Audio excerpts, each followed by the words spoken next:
Vamos a hablar de temas penales ahora con el abogado especialista en esta disciplina del derecho, Juan Peña. Doctor Peña, buenos días. Gracias por estar con nosotros en RPP.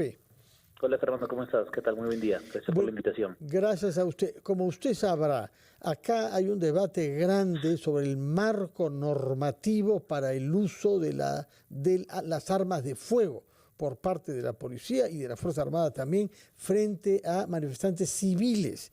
Y hay un cuestionamiento que ha sido formulado por la Fiscalía, que ha abierto una investigación fiscal a la Presidenta de la República y otras autoridades por genocidio, entre otros delitos, pero el más grave de ellos es naturalmente genocidio, que es un crimen de lesa humanidad que no prescribe y que naturalmente tiene un impacto enorme a nivel internacional. Por eso quisiera que nos diga unas palabras para entender qué es lo legal y qué no es legal en el uso de las armas de fuego por parte de la policía y de la Fuerza Armada.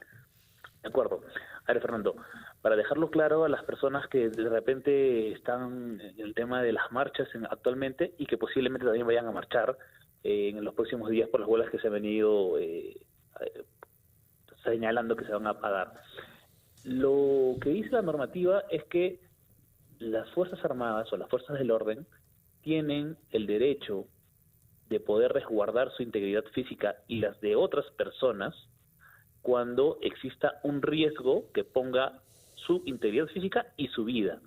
En esos momentos las fuerzas del orden pueden usar una fuerza desmedida como las armas letales para poder ponderar ese derecho. Un miembro de las fuerzas del orden en este momento, por ejemplo, cuando se da una marcha y estos protestantes atacan a la policía con una medida en el cual esta persona sienta que su vida está corriendo peligro o su integridad física o la de un civil, esta persona puede tener el uso de sus armas letales. En un primer momento lo que esta persona podría hacer es hacer un disparo, por darte un ejemplo, sin causar un daño letal, es decir, por ejemplo, a un miembro de una extremidad, pero cuando estás en un riesgo altamente peligroso para la vida, la norma les permite a las fuerzas del orden poder resguardar su vida y atentar en contra de un manifestante, por ejemplo, que lo pueda atacar de una manera muy grave. ¿Cómo está? Entonces, sí, adelante, continúe, doctor Peña. Hola, Carlos. Entonces, de alguna manera, sí, efectivamente el Ministerio Público, como ente protector de los derechos de las personas y los ciudadanos, ha iniciado investigaciones porque de alguna manera estas muertes han sido causadas por un arma de fuego. Recuerde que, por ejemplo, en otros sucesos, cuando una persona llega herida por impacto de bala a un hospital, el Ministerio Público, indiferentemente de las causas que hayan sido, abre una investigación también para ver si es que hay un delito de tenencias de armas, hay un delito de intento de homicidio, para poder indagar de dónde y por qué se ocasionó esta herida de proyectil de bala. Entonces, lo que está haciendo el Ministerio Público es lo correcto. Va a indagar si efectivamente hay una orden, por ejemplo, de un general o de un mayor o de la Presidenta de la República que indique, ok, a los protestantes, la única manera que los vas a poder controlar es disparándoles a matar. Si hay una orden expresa de esa manera, sí, efectivamente estamos en el delito de genocidio, lo cual no creo que sea de esa forma.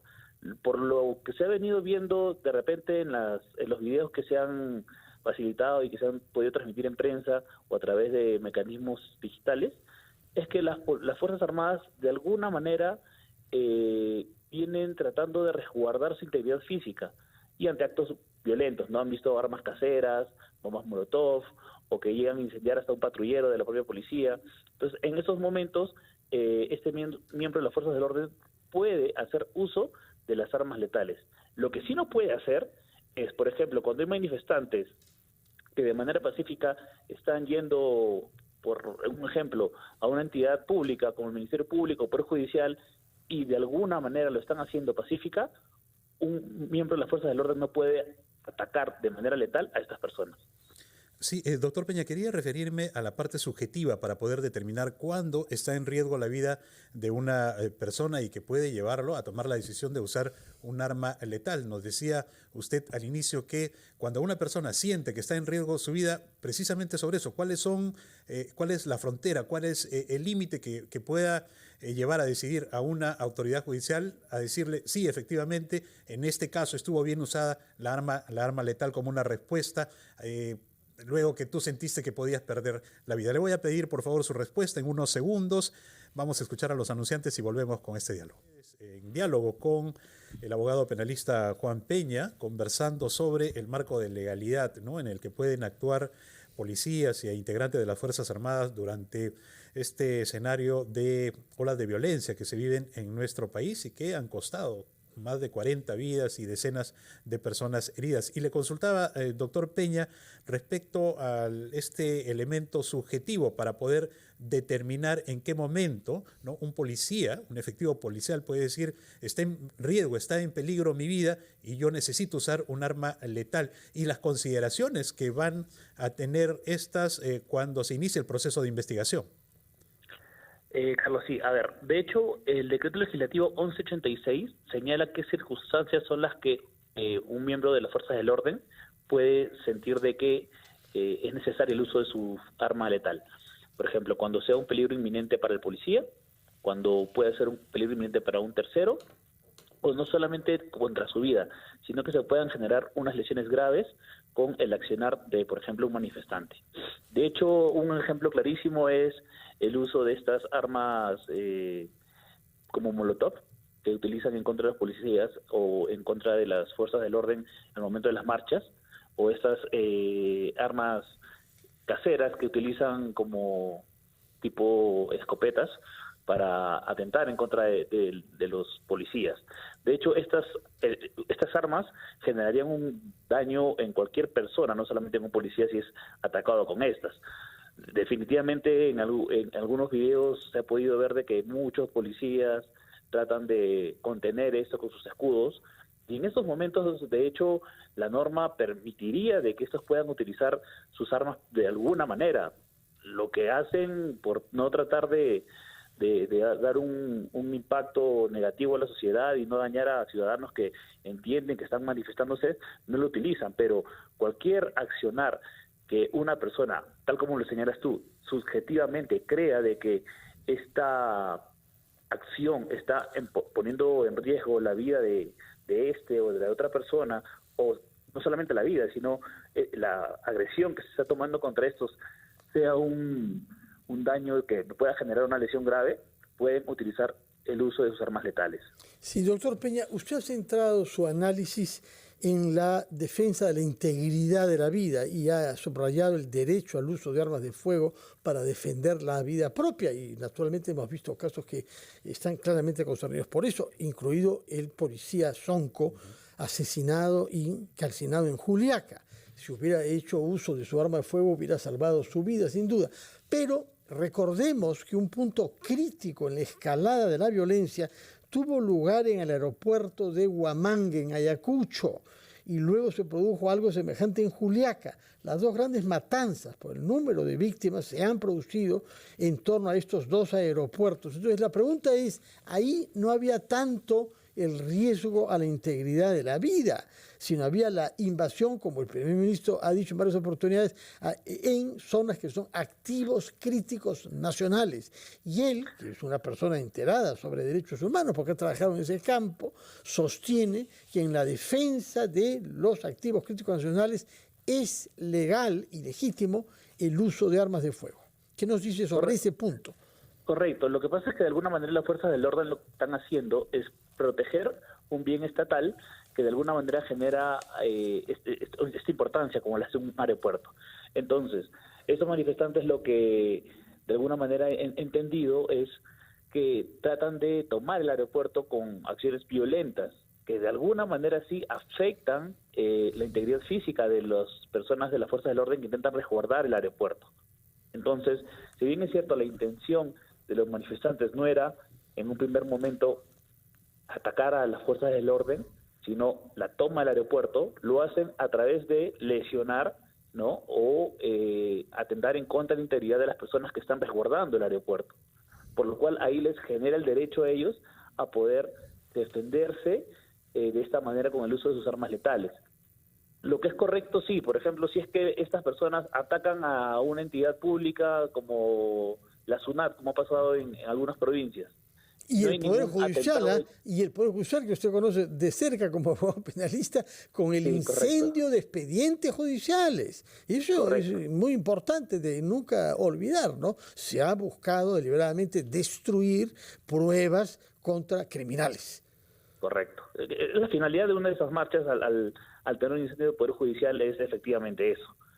Por suerte, hoy en día tenemos lo que es los expedientes digitales, ya que las notificaciones, debido a la pandemia, se han venido desarrollando de maneras digitales a través de correos electrónicos o las casillas electrónicas del Poder Judicial, lo cual va a ser fácil poder regenerar el expediente judicial. Pero aún así se da cuenta uno de que la intención de esa marcha era destruir expedientes judiciales.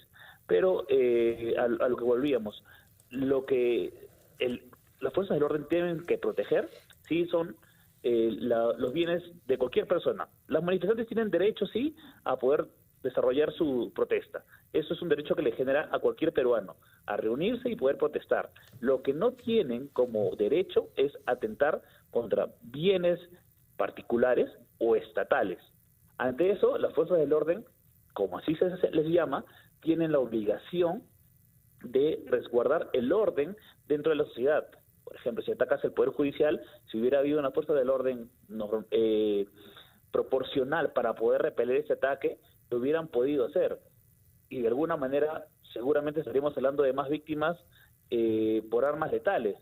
El problema es de que hay una mala idea de que por tener derecho a protestar, tu protesta puede ser violenta y puede ser agresiva, o puedes decirle a una persona que deje de trabajar y si no te apoya en tu idea de protesta, estás en contra de ellos y por lo tanto pueden ser agresivos contigo. Eso no es correcto.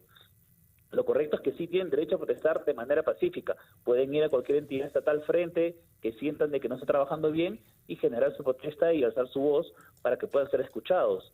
Pero no pueden generar un acto violento ni dañar un derecho de otra persona, ya sea la salud, ya sea patrimonial. No pueden atentar en contra de eso. Eso definitivamente es un delito penal, lo cual, además de poder la policía o la fuerza del orden detenerlo, porque está en flagrancia, pueden, si es que la fuerza del orden entiende de que su vida está en peligro, puede ser repelido por una arma letal, lo cual es falso de que la policía o las Fuerzas Armadas no se puedan defender de un ataque también de la misma magnitud.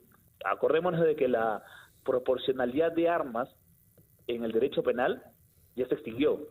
Ya no es penalizado el hecho de que si uno tenía una bomba molotov y el otro tenía un cuchillo, no lo puedes atacar. No es correcto. Ahora el derecho penal sanciona lo que ya no sanciona la proporcionalidad de armas. Lo que busca es proteger si es que la persona sentía de que al momento que era atacado estaba en peligro su integridad física de manera grave o si estaba en peligro su vida, con lo cual le da derecho a poderse proteger de la manera que Lo pueda. que significa que en algunos casos, tal y como hemos visto en videos de Reuters, que la Fiscalía tendrá que verificar naturalmente, en donde se ha disparado contra personas que ayudaban a heridos y a un médico incluso, en esos casos no hay ninguna justificación, porque se trataba de alguien desarmado que además estaba dedicado a salvar la vida de otra persona caída. Correcto, en ese tipo de casos sí efectivamente va a haber un abuso de autoridad por parte de la fuerza del orden. Definitivamente el Ministerio Público va a tener que abrir una investigación, esta persona va a tener que desarrollar y ver cuál fue el motivo de este disparo a esta persona, ver si esta persona también estaba debidamente identificado como una persona de salud, porque de alguna manera en una marcha donde ves a 100 personas disparando o golpeando o tirando piedras o tirando bombas a una fuerza del orden, es un poco complicado de que alguien pueda entender quién es la persona correcta y quién no, pero de eso una investigación lo determinará, y si hay algún tipo de sanción, el primer delito que está este efectivo policial en el cual va a poder ser castigado sería el de abuso de autoridad completamente, y luego el de homicidio calificado. Correcto. Agradecemos al abogado penalista Juan Peña por esta explicación para conocer los límites del accionar de la policía y también hasta dónde llegan los límites de los manifestantes. Muchísimas gracias, doctor Juan Peña, por su participación en Ampliación de Noticias. Muy buenos días. Buenos días.